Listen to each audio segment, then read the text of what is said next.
Hello guys, আমি চলে আসছি আপনাদের মাঝে নতুন একটা টিপস নিয়ে, ক্রোম ব্রাউজারের সিক্রেট টিপস। তো আপনারা তো প্রায় 90% মানুষই ক্রোম ব্রাউজার ইউজ করেন, তাই না? আপনারা কি জানেন ক্রোম ব্রাউজারে অনেক কিছু আছে যেটা আপনাদের অজানা? তো জানতে হলে আমাদের ফুল ভিডিও দেখুন। আর দেখার আগে আপনাদের একটাই অনুরোধ, যারা এখন আমার চ্যানেলটা সাবস্ক্রাইব করেন তারা অবশ্যই আমার চ্যানেলটা সাবস্ক্রাইব করুন আর পাশে বেল আইকনটি ক্লিক করুন। আর যারা ইতিমধ্যে করেছেন তাদের জন্য অসংখ্য ধন্যবাদ। তো কথা না বলে ভিডিওটা শুরু করা যাক। তো আপনাদের ক্রোম ব্রাউজারে যেতে হবে। ক্রোম ব্রাউজারে এই যে থ্রি ডট ক্লিক করবেন। থ্রি ডট ক্লিক করার পর আসবেন নিচে, থিমে আসবেন। এই যে থিম দেখেন, ড্রাগ করলে কিন্তু এটা কালো হয়ে যাচ্ছে। তো ড্রাগ কালো করার জন্য ওইখানে যাবেন। তো আর একটা সেটিংস, নোটিফিকেশন ক্লিক করবেন। নোটিফিকেশন ক্লিক করে অ্যাপস শো নোটিফিকেশন এটা অফ করে দিলে সব নোটিফিকেশন যেগুলো আপনাদের বাড়তি আসে ওইগুলো সবার আসবে না। তো আর একটা জিনিস করতে থাকুন,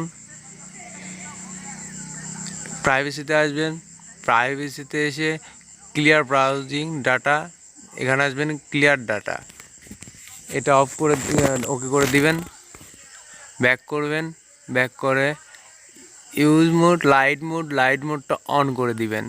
এখানে অফ আছে, অন করে দিবেন।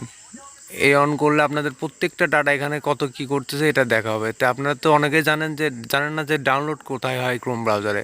তো ডাউনলোড জানতে হলে ডাউনলোডে যাবেন। ডাউনলোডে যে দেখবেন এইচডি কার্ড আর ইন্টারনাল কার্ড, এখানে ওই করবেন।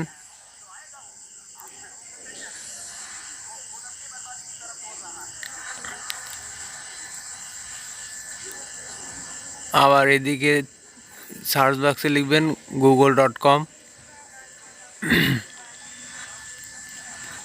লিখে এরপর আসবেন নিচে। নিচে এসে দেখবেন যে সেটিংসে ক্লিক করবেন। সেটিংসে সার্চ সেটিংস, এটা পরে দেখেন কি হয়। এরপর আসবেন হ্যান্ড রাইট, ঠিক আছে? যে হ্যান্ড রাইট এটা ডিসেবল থাকবে, ইনেবল করে দিবেন। এরপরে সেভ, এরপর ওকে।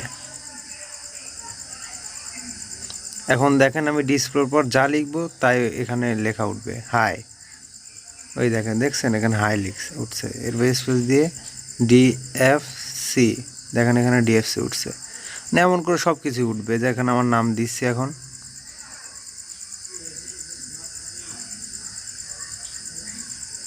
ঠিক আছে, একটু ভুল হয়েছে, যেটা উল্টা করে দিচ্ছি বিধায় কিন্তু এটা এস হচ্ছে। এখন সোজা করে দিলে এই দেখেন ঠিক হয়ে যাবে।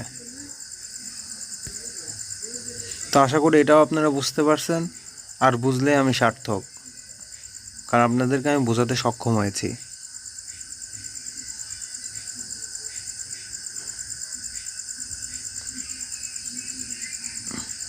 তো এরপরে ব্যাক করবেন, ব্যাক করে আসবেন হলো এই যে সার্চ ইঞ্জিন দেখেন আমরা শুধু গুগল ইঞ্জিনে কাজ করি, অন্য কিছু করা যায়।